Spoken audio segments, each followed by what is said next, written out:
and welcome in, all you O9ers, PCHers, private detectives, junior private detectives in training, murder heads, creepy pizza delivery men, and the PCHers who write again.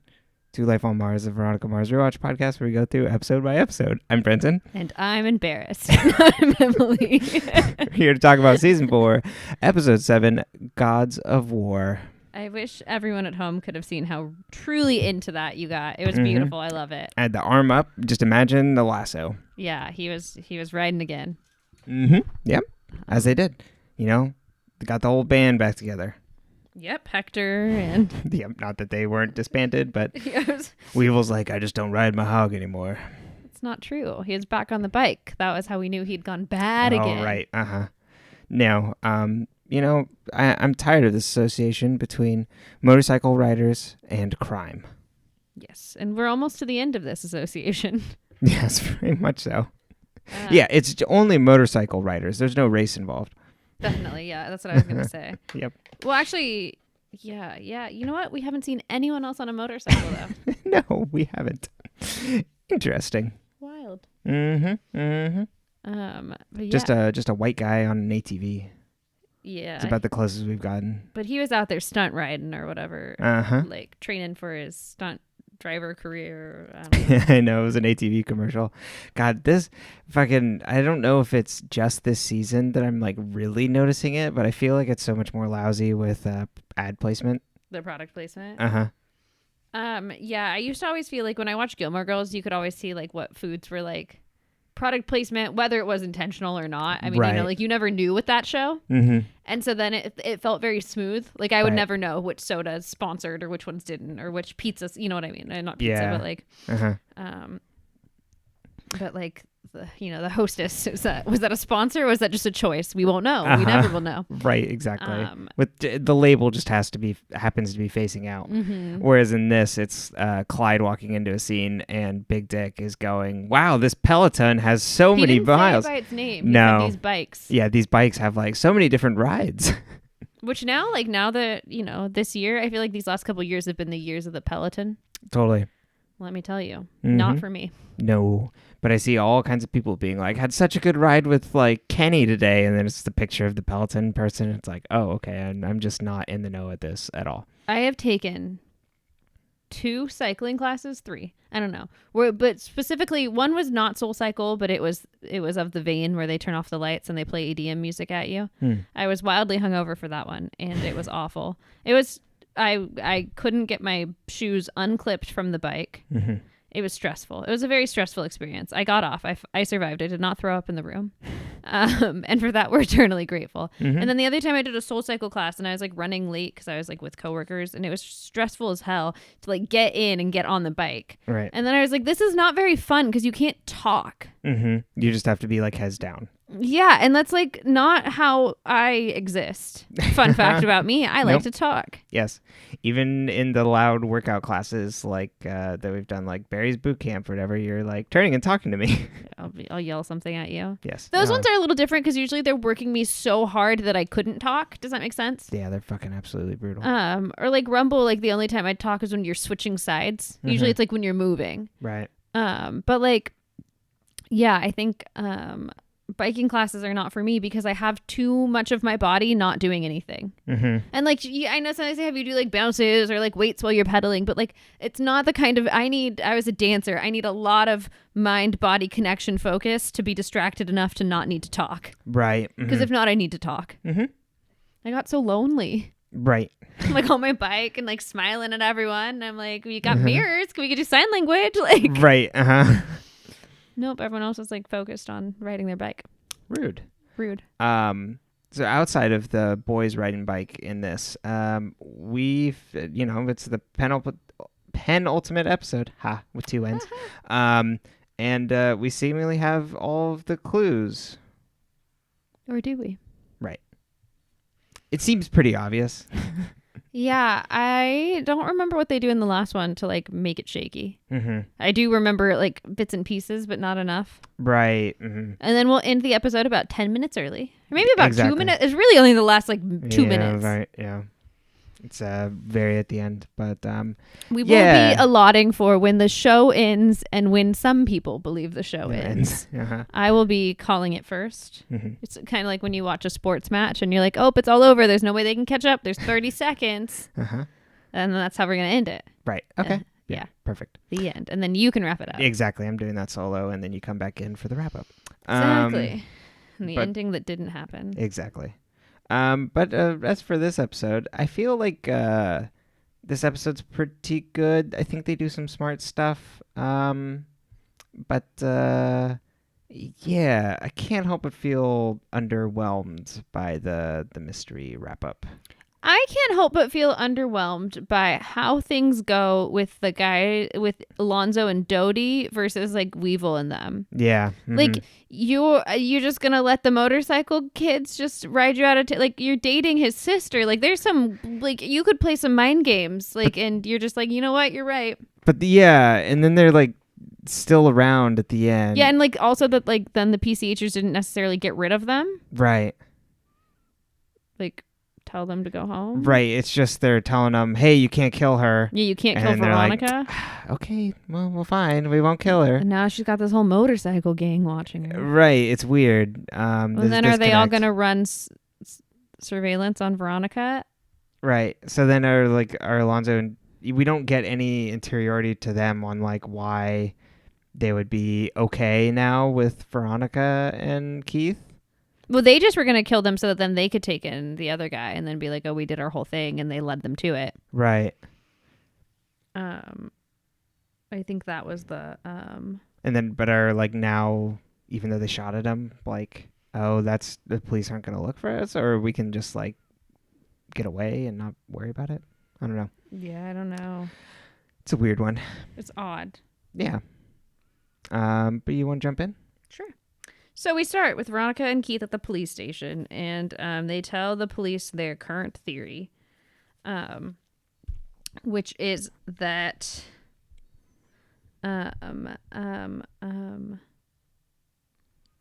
what was the theory at the beginning? It's about Maloof. It's about Maloof. Mm-hmm. Okay. It's all that Maloof used Bitcoin to. To pay Alonzo and Dodie. Yes. Perfect. I was like, the theory changes so many times in this episode. This episode specifically. Yes. Mm-hmm. So then they go, the police is like, haha, whatever, ignore you, screw you, goodbye. They leave. Right. But like it's like, oh, like it's wrapped up because like he's been shot, like in his hospital, like and Tony or whatever Carr, he's been like, you know, he's dead. So he's like officially pronounced there. Mm-hmm. And then also, the kid that Alonzo and Dodie, there's a killed Migursky. Mm-hmm. Was it Dave Migursky? Mm-hmm. His parents called in that scene. Mm-hmm. So we just get like a brief scene of like Langdon trying to assure them that they're looking for her son's killers. Mm-hmm. So then Veronica goes home. Logan calls her. He Skypes her. He reminds her to move the car because it's street cleaning day. I don't know. Yeah, street cleaning. When he does that, we get a little scene to outside because it's street cleaning day, and Dodie and Alonzo are staking out Veronica because they want to go out there and watch her, but they're basically using her and Keith, as I mentioned earlier, to track down the bomber, and then they'll kill Veronica and Keith because they're in the way. They decide that in the car, Yeah. not to kill her, because they were gonna kill her there. But then they're like, oh, we could use her to find the bomber. Exactly. And then we'll kill her. Because she's tracking them. Mm-hmm. So then Wallace shows up at Veronica's house. We see Wallace right past the car. Exactly. Because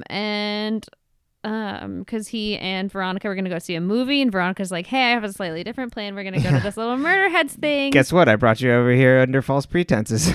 And then Veronica and Logan are like they're trying to talk through that, but Logan is like kind of hurt that Veronica's busy.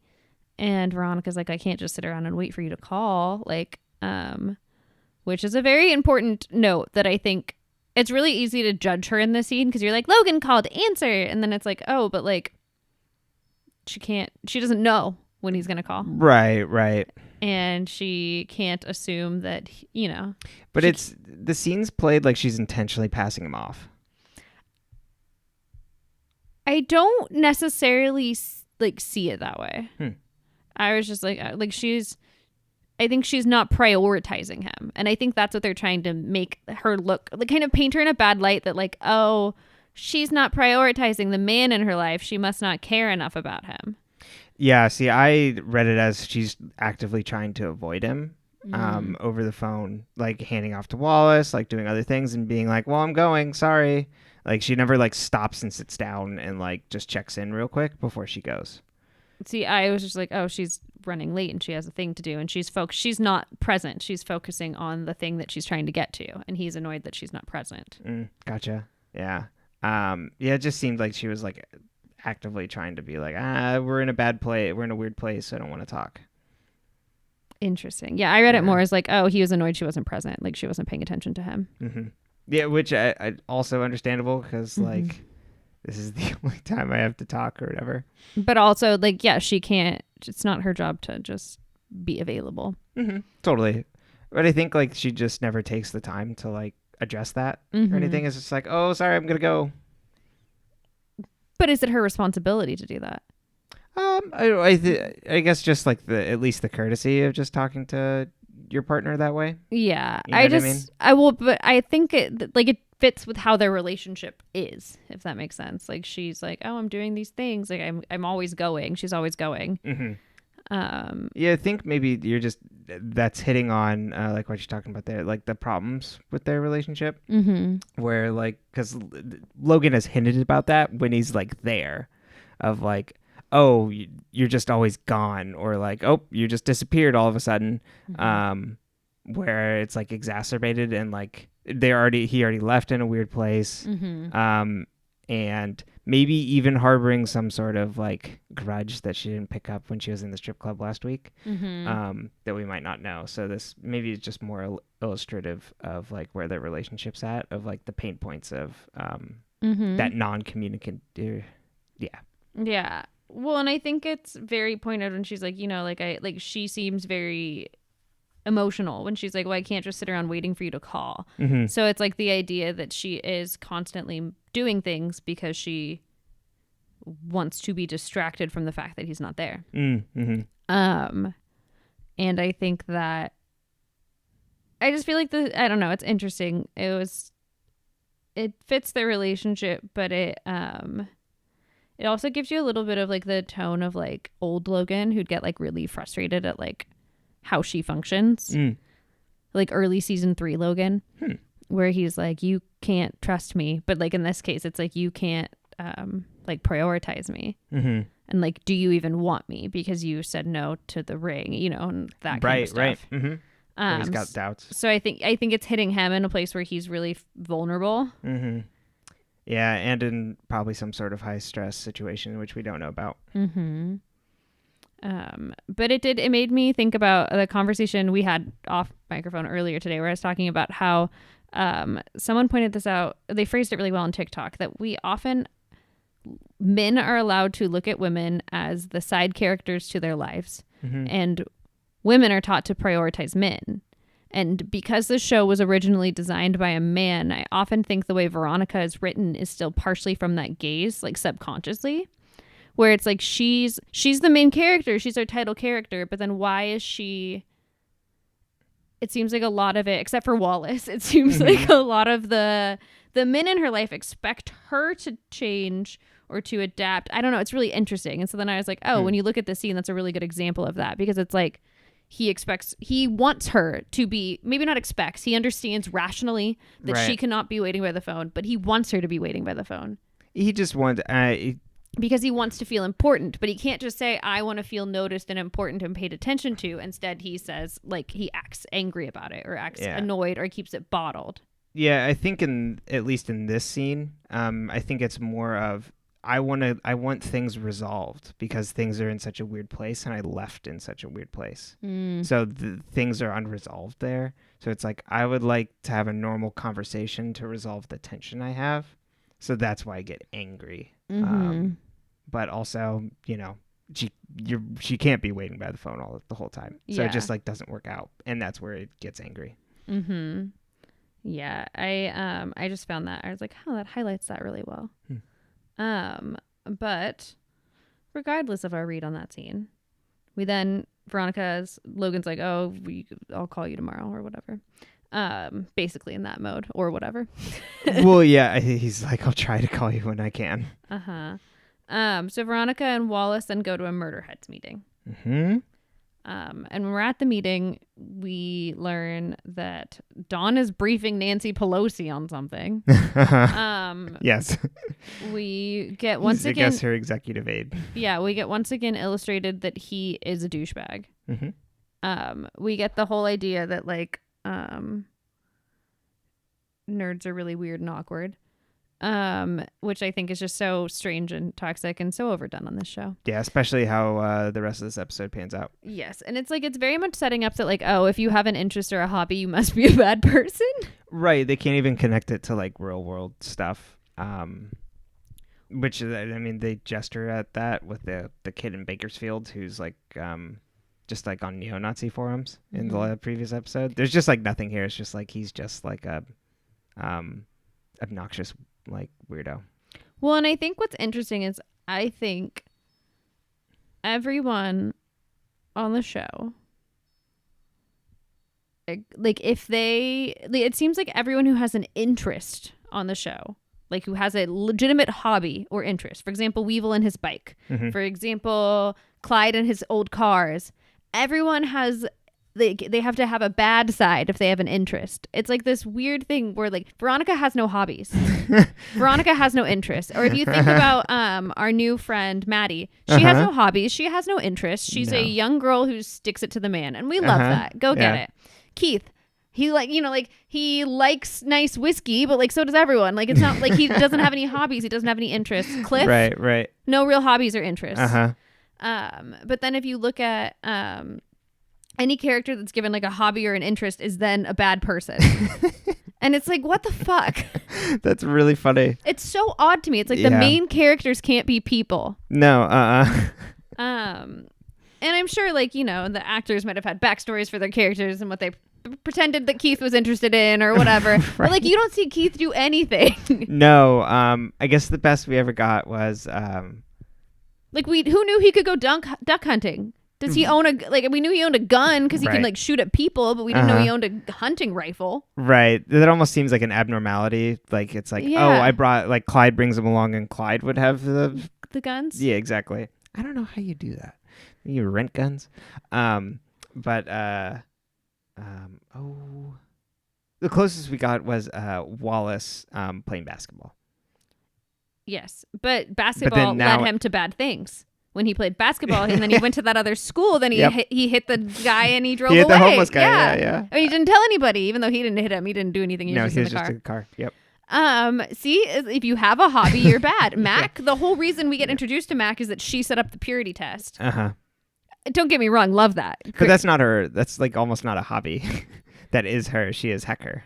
Yes, she is hacker.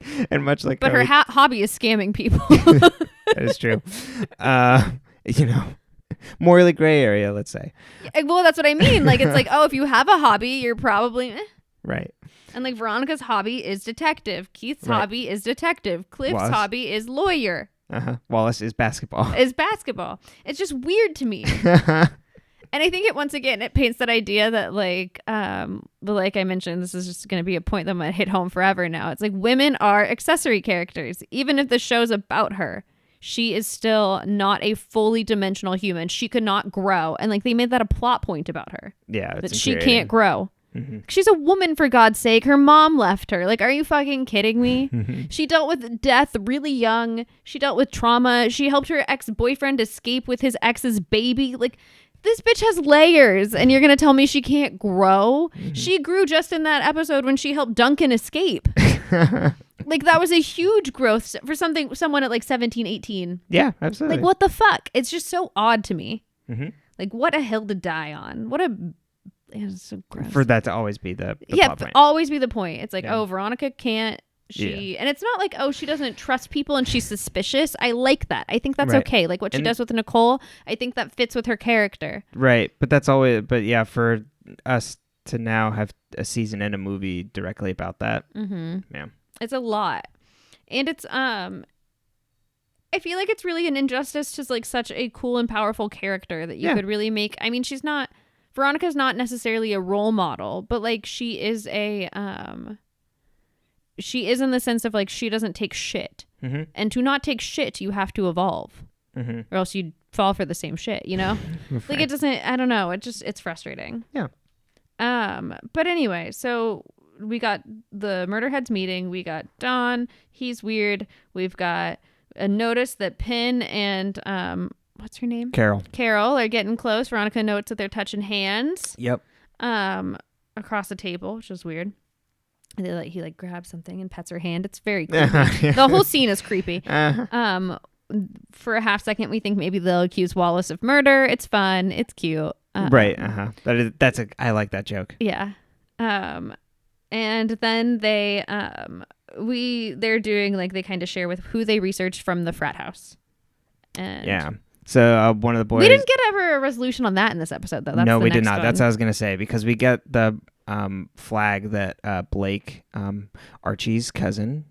No, Archie's brother. I forget what I said. Wasn't it just Skinny Archie? Skinny Archie, yeah, it's related somehow. Had like tried to kill himself after it, but that's left unresolved. So we don't. That could be next episode, I guess, if any. Yeah. Tried to kill himself. Sorry, after his pledge brother or his frat brother had died in the quote unquote hazing accident. Yes. So then we go over Mars investigations the next day. Veronica's banging about because there's no sugar. And Keith makes a lot of jokes about how she's graceful and so sweet and kind and a ray of sunshine. And you love it because, you know, not everyone gets to work with a ray of sunshine. Yep. And the only reason why we don't get mad about that is because he's her father. Because, you know, we don't need to ask women to smile more, but he's not. He's her father. Oh yeah, it's just a funny. But then Veronica tells her dad she wants to stop listening to the bug at Nicole's. And he's like, lets her off the hook. He's like, well, why don't you? He's like, we know it's not her. Like, you don't have to listen to that. Like, just turn it off. And she's like, I can't. And so then she listens and she finds out that Penn, the pizza guy, had delivered there and delivers there often. Adjust spectacles down. So then Veronica's like, well, I'm going to go talk to Nicole and try to just like ask about it without like blatantly asking about it. And then I can pick up my bug. So she goes, she gets the bug from under Nicole's desk and she asks her about the pizza. And Nicole's like, well, I do order that pizza a lot, but like, I don't know. And Veronica's like, can you check your receipts? I have this theory. And like, was just like, I think it could be someone like a pizza person who's getting in and out of places really easily. Yeah, pretty smart. And then Nicole's like, do you want to go to a spa in Ojai with me after spring break? And Veronica's like, I bugged your office. And then Nicole gets really mad at her. And I understand that's an invasion of privacy and it's not cool. But I also like, I guess because Nicole hasn't known Veronica the whole time. Yeah. And like they let us they tried to lead us to potentially suspect Nicole, but like not really. I don't like the way they handled this conversation because I think it could have been a really great moment for Veronica to be like, yes, I need to not do this. This is a problem I have. I was working the case. I was like, oh God, it could be her. And then I was like, I hope it's not her. And I wanted it to not be you. But instead she's just like, it's part of the job. And I'm like, eh. Right. Totally. Which, yeah, if we didn't have like, you know, cause from watching the show of thinking that it could be her, it'd play a little different. Exactly. And I just think Veronica could have had the conversation better.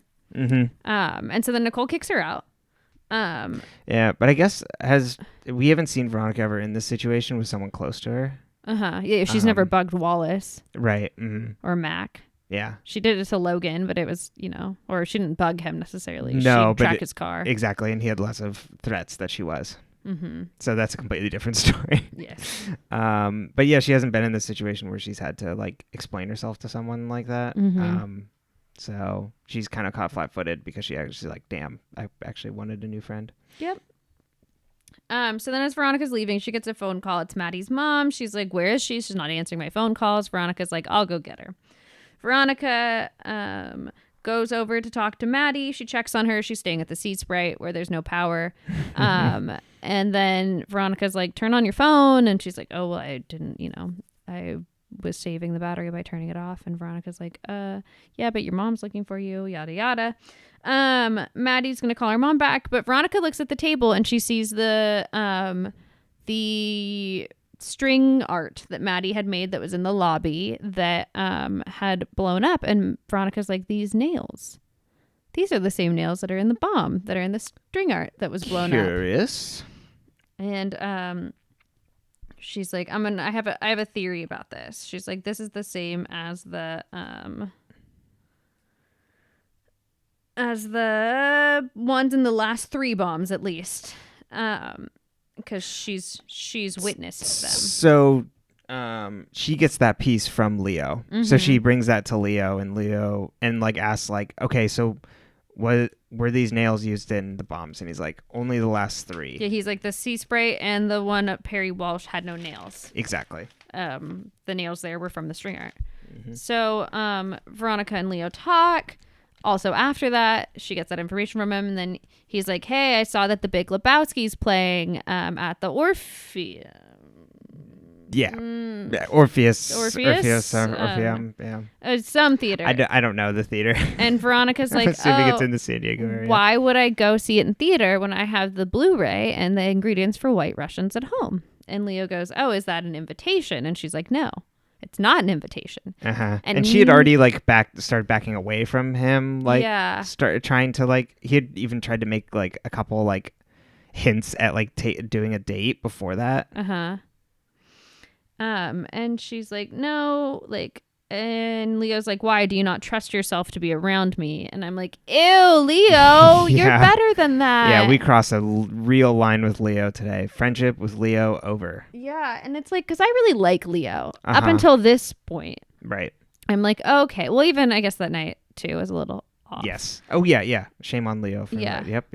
We just did the shame. But like, I'm just like, ew, like, no, thank you. No means no. I don't like pushy Leo. No, I would appreciate what happens later if we didn't have the scene in the middle.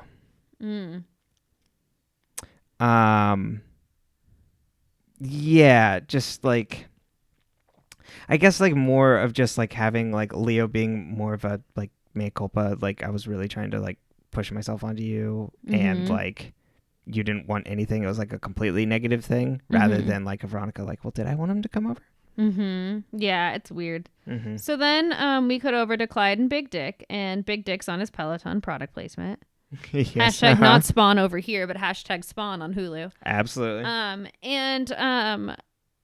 After my roaring conversation about how I hate bike classes, I don't think that one's gonna work out for us. Bye, Peloton. Yeah. But you might. I hate riding bikes. I think it's boring, but you might enjoy it. God, you gotta clip into the fucking bike. You gotta buy the fucking bike shoes. You gotta listen to the goddamn people yell at you. But hey, you might love Peloton. Get if Peloton. You flicker your lights, you can pretend like you're at a Soul Cycle class. Get your MacBook, turn on the visualizer from the 2010 iTunes. We have an Amazon link for some LED lights. We can get you a remote control. You just hit the button with each press. Then Clyde's like, hey, you are leasing Comrade Quacks to someone, and you told me that was the spot I was going to have for my used car lot, which is like used vintage cars. Let me read. Right. Can you imagine? Clyde's life goal is just to be a mediocre used car. Mediocre cars, not person, but like used car lot. Well, I don't know. Mediocre person. I can't wait to own my own lot where I can sell an 05 Civic I mean, hey, like that's probably a nice gig to own your own car lot and stuff like that. But like, very funny for it to be a big dream. Yeah, he wants a his car lot for his dream car lot. And then Big Dick's like, well, we'll find you a different lot. It's fine. I didn't give you exacts, did I? Like, blah, blah, being Yeah. snooty. And it's like, knock him off the Peloton. Totally. He's biking. He's clipped No. in. Yeah, Big Dick's flexing here. He's like, I know you're indebted to me, and I can't, and I'm not going to lose you, so I know how to keep you on the hook. Mm-hmm. So I wrote down rope-a-dope. And so then Big Dick's like, also give the Maddie, the kid from the Sea Spray, her dream car, something red. Yeah. Like, order one. And Clyde's like, absolutely. Sure thing. Yep. And I'm like, I don't imagine Maddie being bought. No. But that is his only mode. So then Veronica goes into her office with her father, and Keith is hiding a burger that he's eating that looked really good. It really did. It looked I so wanted good. That chocolate shake too. That burger should have been the product placement. I know, 100%. And it's a made-up place. I know.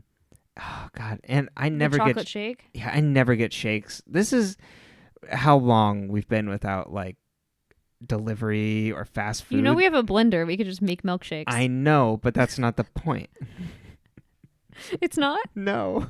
It's just like it all packaged together with the bag and everything. Yeah, it's something about We like need to order some white paper bags. yeah, because I don't crave just a chocolate shake, even when we make like fries and burgers here. But like that was all together from this like fast food restaurant and stuff. It's like, damn, that looks good. You can even dip a fry in that. Well, we ordered some chocolate ice cream. We can make some shakes. I know, but I probably don't want one.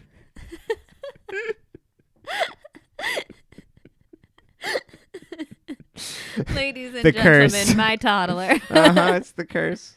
I only want the chicken if it's the chicken stars, and I don't want the chicken nuggets. True story. If I haven't already told that. No, I don't think you have shared that. Yeah, I only ate chicken stars from Carl's Jr. when I was younger. I like never went to Carl's Jr. as a kid. My parents were like, "No, we love you." Well, I didn't have a burger there until I was at least a teen.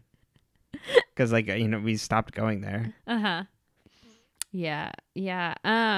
But regardless of your stars or shake preference, it looked delicious. Yeah. It made me hungry. Mm-hmm. And Veronica tells Keith about the nails. She tells him what Leo told her, and then they lay out the whole thing, which I love. I love that they did this a lot in this show. Yeah. We needed more of this in the original of Veronica and Keith laying out the plot together, because then they would have both been on the same page and it would have been a better show. Exactly. We are. The conflict didn't have to be that they couldn't communicate. It should have been things like unexpected shit happened. No, yeah, it's great. Like I love having them work together, and I guess I would take where we are at now of quote unquote fragile Keith to them not talking.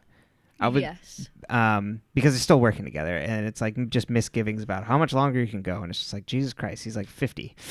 Yeah, and they keep making him look older, just like making him look like meek. Yeah, it's because especially when Cliff comes by and is like, we're contemporaries. You can't I mean, it's whatever. It's like you can't work at home, but it's because he's got like the cane going on too, and it's just like, God damn it, like no, like he's like 55. So then, and I don't mind him wanting to retire, but like I don't like him like damn, I'm being forced to retire because I got too old. Yeah, or even him being like, you know what, it'd be nice to like have a nice 401k or retirement, like after being sheriff I have probably a pension, and then whatever I was doing during this time probably wasn't a lot, but they are making big money every now and then. And then doing like being like, oh, and then I have a nice job to write out the end of my career. Totally, that would have been a nice framing for that. Yeah, he's just like, damn, like I don't love this anymore. Yeah, or like, oh, I don't feel like it's fun, or it's too dangerous, or like it's hard on my body even. Yeah, It's a very taxing job. I mean, Right. what gymnasts quit in their 20s, so I think like, Totally. if they quit, they're forced. Yeah, exactly. Yeah, and he's trying to, there is that aspect of it's hard on his body, but that it's like an age thing, and that he's like losing his mind slowly. But Yeah. But yes, high marks for them being communicative together. Yes, so they lay it out that Big Dick somehow, for some reason, because he wanted it, for some reason, because he wanted it, he bombed the Sea Sprite. They kill Perry Walsh because they can't have him talking. Pin then takes over as like a copycat bomber. And that's when we start seeing all the nails. And because he had a nail in him, so he knew what they were before anyone else. Yeah. So then Keith calls the police to tell them, and Veronica goes home. We're at Veronica's home. We have a knock on the door. It's Leo. It's dark. Veronica and Leo have this really romantic looking sex scene to Bury a Friend, a Billie Eilish song. And then at the end of their sex scene, Wallace is watching them because it's a dream. Yeah. You pointed it out. So I'll leave it to you. What? Wallace is her conscience. Yep. Which is perfect. That's perfect. Yep. This part's a little unnecessary. And I think, like I said, it would land better if it was more of a like one-sided thing, not like, do I want Leo? Which whatever. But I feel like this is a way that like they could shoehorn in Leo and Veronica getting together. Well, and I also think it's so yes, and I think that's probably true for like fandom stuff. But I also think it's because I once again feel like this was written in a very masculine mindset where it's like, what would it be like to have her one last time, even though I've chosen the other woman? Like that feels like a very like, will he, won't he, like man thing. Like if you gender flipped it. Oh, okay. I see what like you mean could like, that'd be very like a very toxic masculinity kind of daydream where like, well, I want her too, but I love the other one. Like it's right. Very interesting. And then you get the kicker later where it's just like, I woke up and it was relief. Yeah. And I hadn't done it or whatever. Yeah. Which is a funny way of framing it rather than an anxiety of like, why did I have that dream? Yeah, I think I guess it can go both. But. Normal people don't worry about why they had the dream because it's right. Just their subconscious. We just have anxiety. Oh, okay. I see. Huh. We worry about the dream that we had, even though we couldn't control the dream. And because we couldn't control the dream, we worry that then maybe we can't control ourselves. Right. And then what if we had done something? But really, we just had a weird dream because your brain is processing something. Right. Totally. I will say it's interesting because there's a joke later. I was going to bring this up because I was checking. I'm like, oh, there is certain stuff where it seems like things are landing a little better. And it didn't seem quite as like over the top where it's like, oh, this was like written all by women and directed by a woman. So it's like it seemed a this little... episode? Yes. I still feel like the character of Veronica has so much of a male influence on how we've set her up. And that she was rejecting femininity by being masculine, by adopting masculine traits. And I don't necessarily think that's a great way to create this character. Right. Yeah. So I don't I like to blame Rob Thomas for everything. Right. But, it is interesting. Right. Yeah. But I mean, it would probably explain the more artsy looking sex scene. Yeah, exactly. Because the violent sex scene with Logan is very like it's not actually violent looking, but it's from before. It's very just like pure aggression or like you know what I mean, like and so which is the point they're trying to show. Whereas this is like seductive. Right, totally. It's forbidden love. Right, but it's like also like focusing on her. So I was like, oh, that's kind of interesting. But one of the women who wrote on it, Diane Ruggiero. God, I brought it up before. She's one of the longtime producers on this, executive producers. Ruggiero. Helped write it, and I mean, she's been with the show for forever and has written, been part of some real landmines. Oh yeah. So, but what is it going to list? The other writer on it, Heather V. Regnier, is the creator of the new CW Powerpuff Girls. Oh.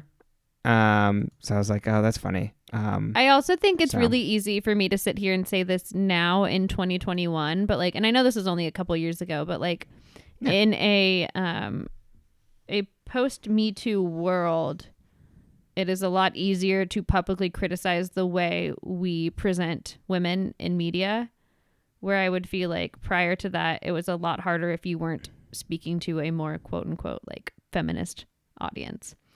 Yeah, that and to have it come across well. right, and the show is not really that, although they'll like pepper in stuff like that every now and then. Does this show ever pass the Bechdel test? Yes, definitely. I don't know in season 4. Season 4, yes. Yeah, because her and Nicole. Yeah, totally. And I know there's like other parts of like her. I was just like, because it's her, it's mostly her. So you would think it would be easy, and I'm like trying to rack my brains for scenes when it does. Mm-hmm. But regardless. Yeah. We have our Wallace Conscious stream. Yeah, and I just want to mention this is going to be the scene that like dates the show in like a few years because of that Billie Eilish song.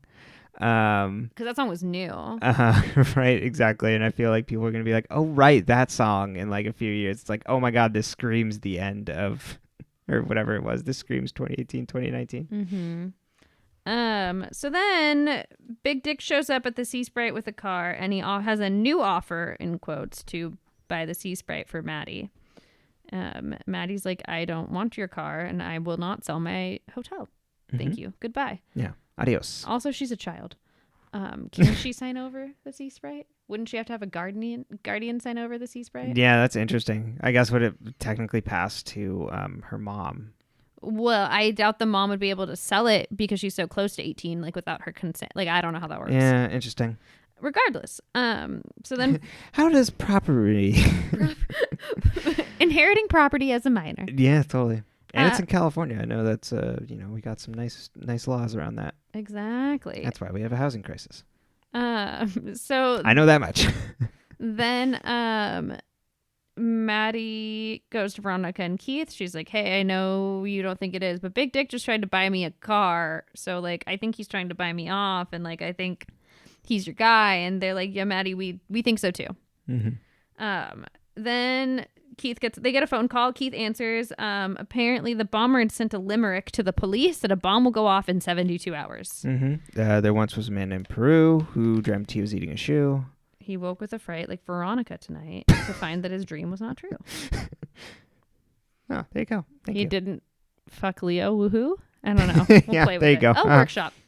Me and my poems. So then Maddie's like, well, is it cool if I stay here and charge my phone? And they say, yeah. Veronica's like, don't do anything I wouldn't do. And Keith's like, don't do most of the things she would do either. Mm-hmm. No, I like that. Yep. So then they... He's raised one of these before. Yeah, he's got one. He's had one of these. Uh-huh. He currently still has one, it feels like. Yes. So then the police department, the Mars family, and the FBI are on the phone together. Leo's boss calls in. Did you look up to see who was voicing this? I tried. There was nothing on IMDb. I swear to God, it was Max Greenfield's voice over the intercom. But just kind of doing like this, like, like just trying to pitch down your voice a little bit, like, damn it, like, don't listen to them. But I don't know. That's my tinfoil hat. So the FBI director doesn't believe Keith's theory. He's like, no, Leo and your partner go pick up the guy that we think it is who's in LA. So Leo they have gone all over Reno, the West Coast. They're constantly traveling for this person who's only bombing in one area. I know. You would think if he's only bombing in one area that he'd probably be there. No, he's in Reno now. Yeah, I don't know. It's hilarious. Well, and as far as I know about FBI people, they should stay in the town and they eat pie. That's true. Well, and then they get sucked into the weird time thing, and then you never finish the show when he comes back because you just got real stressed out by it. Yes. I still don't know what happens. You did not care for the return. I did not care for the return. I still haven't finished it. I want to finish it. Like, I need it to be done. Mm-hmm. It weighs on me. Mm-hmm. But God, did it weigh on me watching it. Yes, I know. I would get so angry. I couldn't drink and watch that show because I would get mad. Uh-huh. Have like a glass of Prosecco and I was angry. I just want to let you know that people who do like the return, you're validated. I hear you. And if you hated it, I hear you. Yes, and I will yell with you. Because it was such a good show. And then I don't know what the fuck they were doing there, but by God, it's so slow. Yes, it is. It is like it is way molasses. slower. Yes. It is like, God, and it's just like, it's painful because like you don't get to see any of your fun favorite characters. Like you only see them for tiny little bits. Yeah. And that part's not slow. The slow part is the part where it's just like watching Kyle MacLachlan like walk a half centimeter down the street, and you're like, Jesus Christ, just let him talk. Well, yeah, bad news.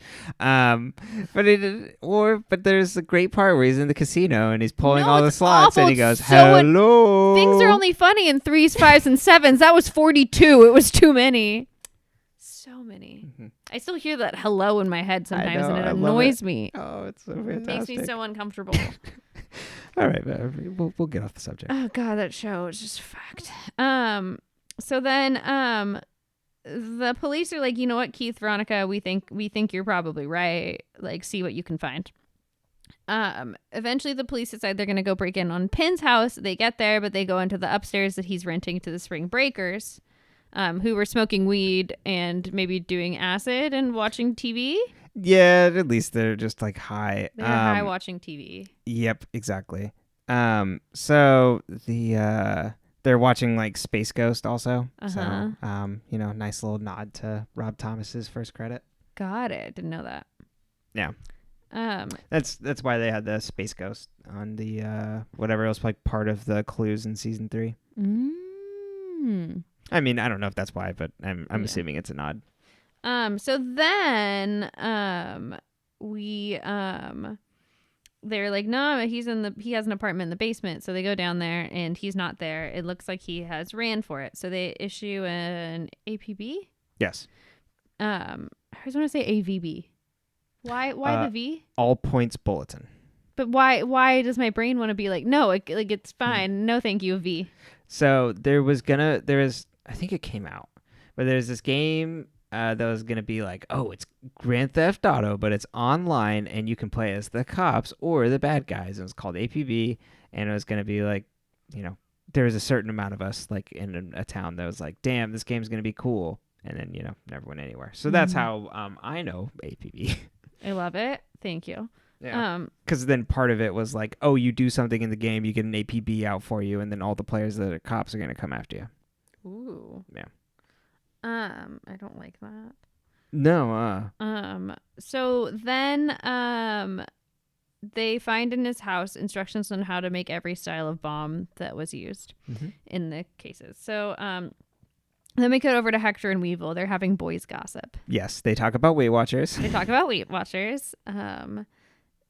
They chat about, I do really like that they're like in there and like, because I love that, like, just speaking of like as a dude with like friends like this, where it's like a dude finds like something that's like more traditionally feminine like that, and has probably been discussed in their presence for like multiple years, but then they bring it to their other friends like it's this new like gospel they just found. Yeah, so, and they like take any like sign of a woman ever touching it, except for maybe using it from it. So it's like, yeah, like you can eat chicken, you can right? eat Yeah, rice. it's just like she eats all this great stuff, and it's like whatever. It's a great touch. I really loved it.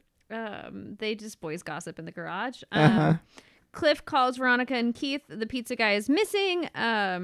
There's a $250,000 reward for finding him. And Veronica's like, don't worry, Dad, we're going to find him because I looked into it because Carol's also missing. She took some days off work, and Carol and Pin must have ran away to Carol's cabin that she owns. They really didn't put a lot of effort into hiding themselves, I guess. Or did they just take time off to go on vacation? They took time off to go on vacation. Got it. Yeah. It was just well timed. Exactly. It just happened to coincide with this. So then we go over to Clyde and Weevil. They have a nice boy chat about one of their common interests, cars. Because they're allowed to have interests because they're the bad guys. Yes. God, fucking weird. Isn't that the weirdest? That clicked for me, and I was like, oh yeah, because women don't have interests. And then I was like, oh, I guess Keith doesn't either. Any of the good kinds. Yeah. So if you want to be good, kids, discard all interests. Yeah, hope you don't have hobbies, babe. Yep. Don't do this. We are bad people because we're interested in doing podcasts and other things. If we do things, we might be bad. So then Weevil slips to Clyde that the cartel guys are there and that they're after whoever set off the bombs, and like he'd hate for, anything to have happened. So then Clyde fires Weevil because he's like, Weevil, I get that you're alluding to like me being a criminal. Yeah, pretty much. And so Yeah, do you think that was in the moment? I think that was I would think it was you're no longer, Reliable. you're one, I don't think you're loyal to me. Got it. Okay. Because if you're loyal to me, you wouldn't have brought that up. Then Claudia slips to Weevil that Veronica is being watched by Dodie and Alonzo, and that she doesn't think she'll be around very much longer to bother them. And Weevil's like, uh-oh. Excuse me? What do you mean by that extremely obvious statement? So then Veronica and Keith go to capture Penn at the cabin. They get there. They pull out their guns. They go towards the door. They are heading in, and then someone shoots at them. Yes. So Penn comes outside because he went outside to get firewood. Veronica and Keith are like, we're arresting you. We're taking you in. The police are looking for you, buddy. And then someone shoots at them while they're pointing guns at him. And you're just like, what the fuck? But it's Alonzo and Dodie because they're there to try to catch them, because then they can just shoot Veronica and Keith and then either capture, kill Penn or whatever, because they think he did the bombing, or take him into the police for the money. I don't really know what their plan was. They didn't explain it past then. No, they were just going to probably kill them all. Yeah. It was just easier to like just fucking clean up and then head back. Presumably. So we get that, and then you really would like more time with Alonzo to maybe be like, damn, maybe like I want to stay because like I'm having a good time here. Yeah, or Dodie, he seemed like he liked it there. Right. Outside of like the like, damn, America's great, but like yeah, more like of imagine just like, living in America. No, imagine not having a job as a criminal. Right, exactly. Which like, hey, I could stay here. It seems like there's a cool new chosen family we can have. Yeah, no, exactly. If he was like, you know what, I'm gonna stay and I'm gonna live a slightly less dramatic life of crime. Yeah. But just tagging things instead. Pooping in ice buckets. Yeah, there you go. Red motorcycles. Oh, I don't know. Does he like motorcycles? Oh, that's we didn't true. See him on a motorcycle. They're only in cars. Interesting. So, they kind of they all take Penn and Carol. They're back in the house. Veronica and Keith are with them in the house, and Veronica's like, "Hey, Dad, how many bullets do you have left?" And Keith's like, "I didn't grab any bullets. I forgot to load my gun." And you're like, oh, poor Keith. And then Keith is like super broken up. I have this moment where I'm like, one, would it really matter? Like, I mean, I guess every shot matters. Yes. But two, Keith, Veronica's gun has like the little cartridge thing that you stick up in it. Why are you using loose bullets? Right. Why is he using like a revolver? God knows. Maybe I'm sure there is a scene that you could put in here where the two of them are being like, oh, like I used like the old man, you're using your revolver. Exactly. Which I think would have been helpful and kind of fun, because then we would have known. Yeah, totally. Because I'm like, why does she has the cartridge? You just switch it in. Exactly. She could just carry an extra clip. You would think she could just be like, here's my clip, like just stick it in your gun. But instead, then Keith is like, oh, I'm gonna run out to the car and get the bullets, and she's like, no, I should, because I'm not feeble. And he's like, no, and he runs off. So when they're in like the house, like getting shot at and stuff too, there's like weird sound effects going on. Like I couldn't tell. Like it seems like Alonzo and Dodie are like yelling like commands at each other, like they're like storming like the house of like, oh, go swing around back, going in, and it's like as if they're like in a battle. Yeah, but there's only two of them, so it's like you can see each other. It's super weird. Don't shoot each other. And it's just like peppered in there of like them shouting like military commands almost. Instead of, you would think that they would be quiet outside of shooting. Yeah, so they could sneak up. Yeah, exactly. And I don't even know if it's their voices. The background effects were really distracting to me. It was very loud.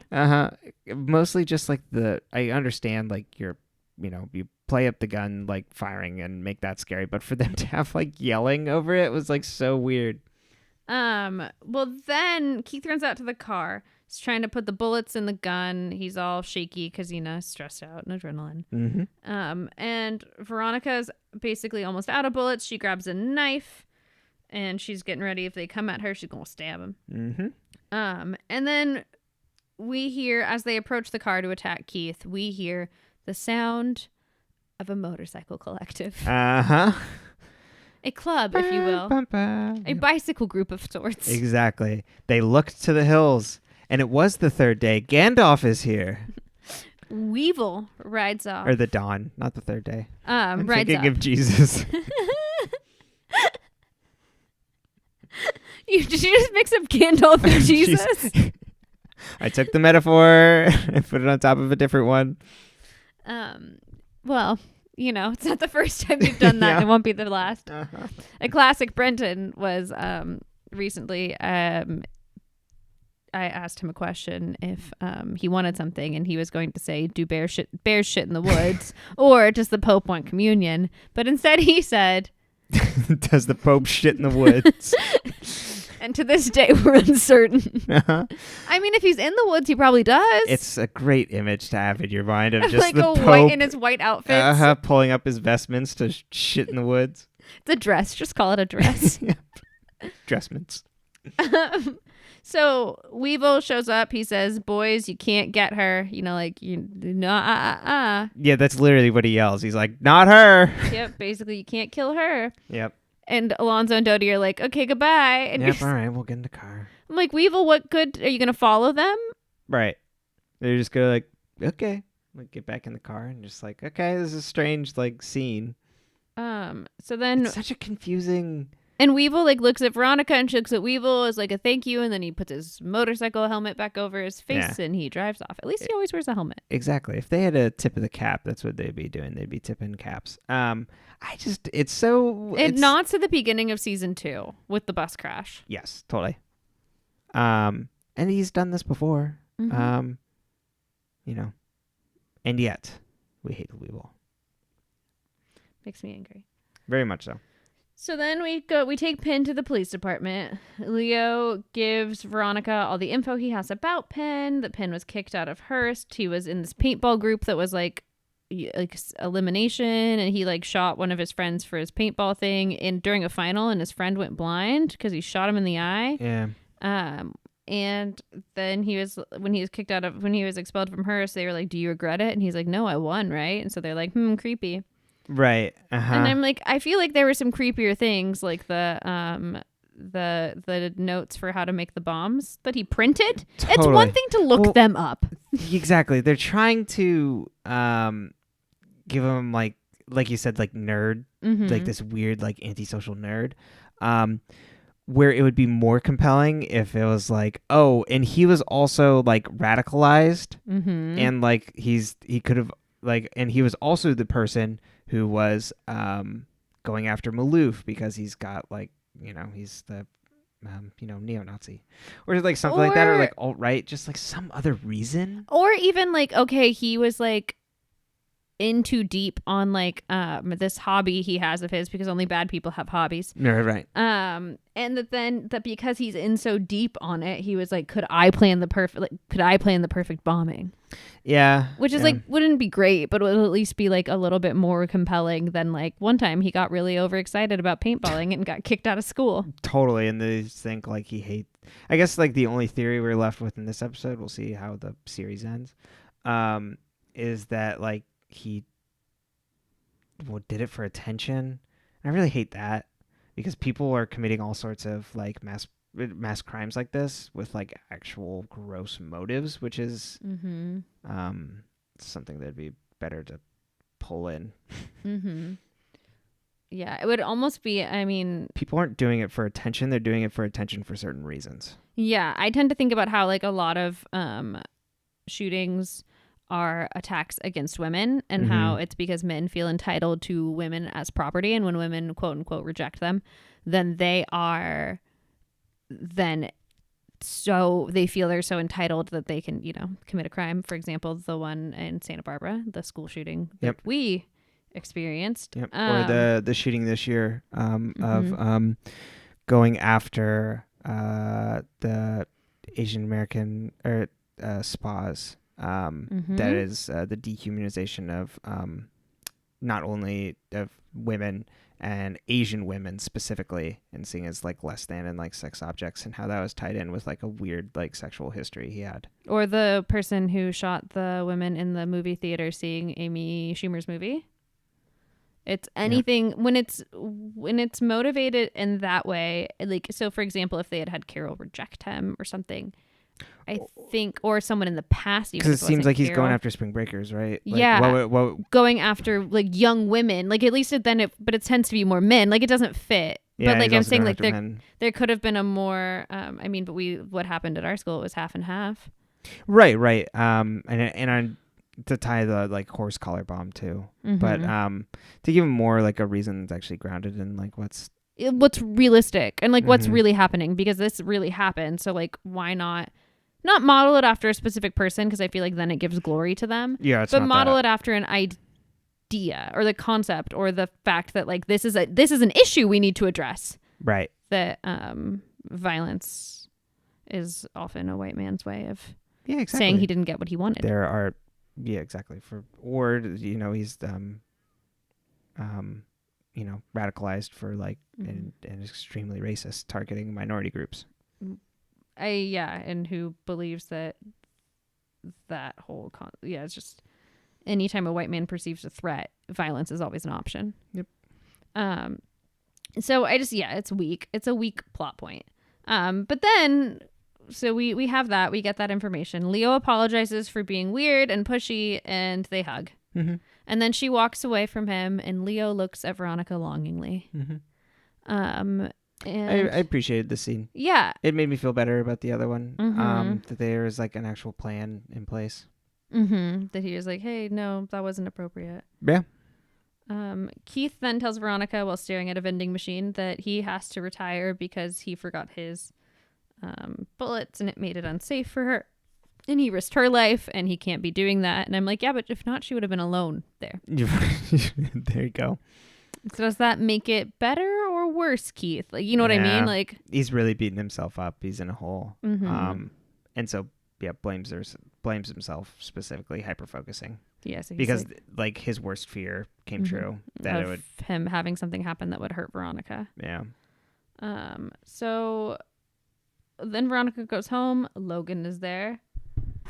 We're excited Logan's home. I knew Logan was home the moment they showed her petting Pony when she got home. That's like what they do right before we find out something from Logan. Totally. And I love Pony, don't get me wrong. Yeah, no, you're just as a signifier. More Pony time, please. Been saying that for years. More Pony time. And so then Veronica hugs him and then she's like, do you still have that ring? And he's like, what changed your mind? And she's like, I had a kind of like a self-actualizing or like a realization, a hit me moment. Yeah. And at first you're like, oh, it's because she was shot at, like, and she thought of Logan. And no. I think we address that in a minute. I don't remember. Yeah, but no, it's this part. Is it this part where she's like, and I had that weird dream and I woke up and I was just so grateful I hadn't actually slept with Leo and I hadn't done anything to hurt Logan. Because I love him so much, I don't want to hurt him. Yeah, I appreciate that over, like, I was in a life-threatening situation and now I've decided I want to be with you forever. Because we've done that before. So at least that's better of, like, her, like, scaring herself and being like, oh, I do actually like really fucking care about this person. Yeah, like I woke up worried about what I'd like, feeling bad about myself for this, and like I was so relieved that I hadn't done it. Then Clyde shows up to drink with Keith to celebrate him like arresting Penn and quote unquote getting the bad guy. And Keith tells Clyde that Weevil saved his life. Keith also tells Clyde that this whole game they have is over. And he's like, yeah, like I don't want to celebrate. I don't want to do any of this because like I could have got my daughter killed. And like, this is a very dangerous thing we do. And Clyde, I can't play your game anymore. Like, I really liked you, but we can't be like this. Right. I did.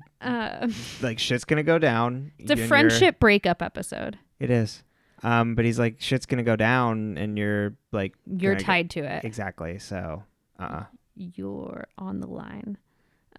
So he kind of lets Clyde know, like, this is how, like, we know. And then Clyde does it right back to him. Yeah, he's like, yeah. He's like, I'm in your corner unless you're against me, which is a fair assessment of Clyde. Yeah. Clyde knows himself. He does. Very much so. He spent a lot of time getting to know himself. So there's that. Yeah, he's willing. If you're loyal, he's willing to like be right there with you. Clyde then calls Weevil and he's like, I need you to arrange a meeting. He meets Weevil with the guys that shot at Veronica. Yeah. And apparently Weevil's just like, yeah, let me call up my... He's staying at the garage.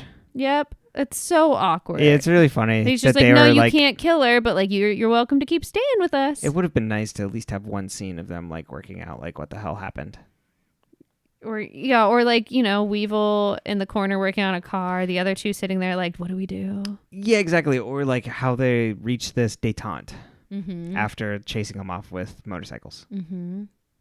Yeah, also, like, there were no weapons fired in that experience. It was just like, you can't kill her because I say so. Exactly. And here's all my motorcycles revving. Mm-hmm. Ring, ring, ring. That's what I always say. When you're in trouble, listen for the sound of the motorcycles. That's right. Weevil's coming. So then... You hear that, kid? Then Clyde hands over Big Dick basically because he uses the voice notes that Big Dick left him and like the recordings he took of conversations he had with Big Dick, where Big Dick's like, sure, I mean, I had to bomb them because I wasn't going to pay overpriced, but like leaves out the part where he's like, well, the Wi-Fi cut out. He leaves out all the parts where it's like could make it even easier to not think Big Dick was the bad guy and just, cuts really it off there. Yeah. Not the Big Dick is the bad guy, don't get me wrong. Yeah, absolutely. But yeah, catches him with the voice note of set up the trust fund for Perry Walsh's kid and like that I had to do it. Yeah. So then we go over to the police station. They're interrogating Penn. He's being a misogynist towards the police chief. Just typical Min shit. He keeps wanting to call her by her first name, and she's like, "Nope." Oh, okay. That's misogyny. He's doing it to try to, get in her head. Well, and to be like, I'm more important than you, and or like, oh look, I'm your friend. Either way, it's problematic. You're not respecting her. Yeah. He's like, no, my lawyer's coming. Cliff comes in because he's his lawyer. Because if you don't remember, in the very beginning, Cliff was ambulance chasing, and he ambulance chased Penn right to his hospital bed, where we found that first nail to begin with. Yep, great scene. Love that scene. So then Cliff is like, can I have a moment alone with my client? And he's like, obviously the police chief has to leave. And then Cliff is like, you better tell them where the bomb is if you do know. Because if not, even if you get acquitted, I'm more than happy to run you over with my car afterwards. Yes. And I'm like, we love you. Yep. We love you. We cut over then to Keith, before Cliff leaves, Penn's like, I need you to do me a favor.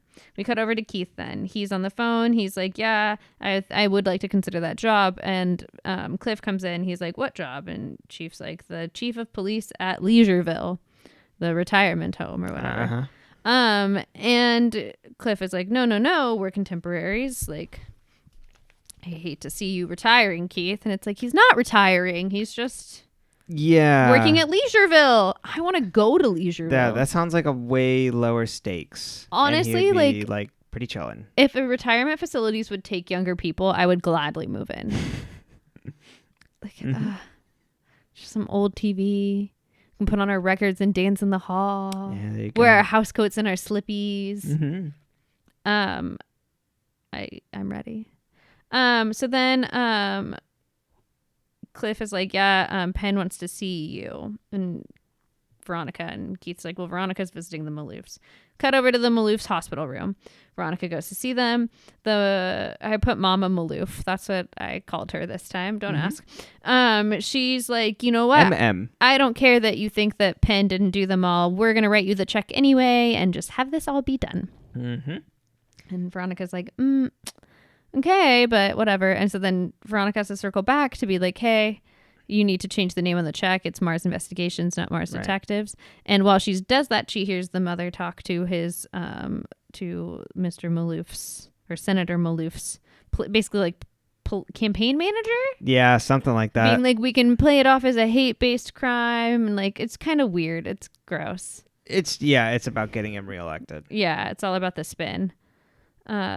And obviously, Senator Maloof feels like shit about it. He's like, oh, like I did bad things. Because he did bad things. Yeah.